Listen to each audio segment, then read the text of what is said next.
sana viongozi wa wizara yenu kwa kulichukua hili jambo. Nakumbuka mpaka miezi mitatu iliyopita tulikwenda kwenye tathmini ya elimu ya Zanzibar, ile tunakwenda kila mwaka AJESI. Sasa wale watu wa UNICEF wakiniona na vipi ofisi tayari mbali, kwa sababu kuna kipindi tulizungumza sana, kwa hiyo mpaka ile ajenda ya ofisi ikawarusha gani. Kwa kweli tupelekee shukrani zetu sana kwa viongozi wetu wote wanaohusika juu ya swala hili.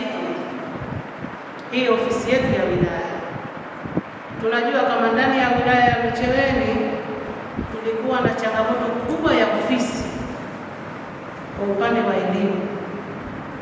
Kilio hichi kilikuwa katika wilaya zote, lakini kwa bahati nzuri hatua kwa hatua zilikuwa zinaendelea. Wilaya wote tayari, wilaya ya Chake Chake tayari, wilaya ya Mkoani tayari, ilikuwa bado wilaya ya Micheweni.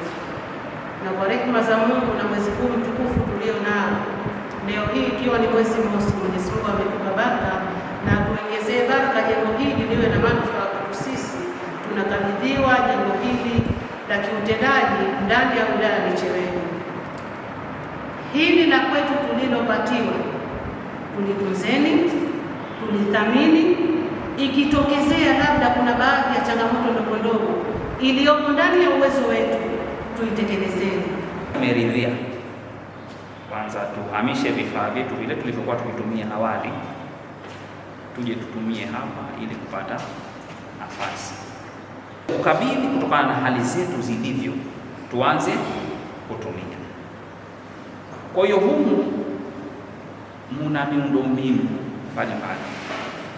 Wakati tunakaa humu, tunapaswa kwanza tuwe na uchunguzi wa hali ya juu ndani ya miezi hii mitatu ambayo tunakwenda nayo mpaka minne.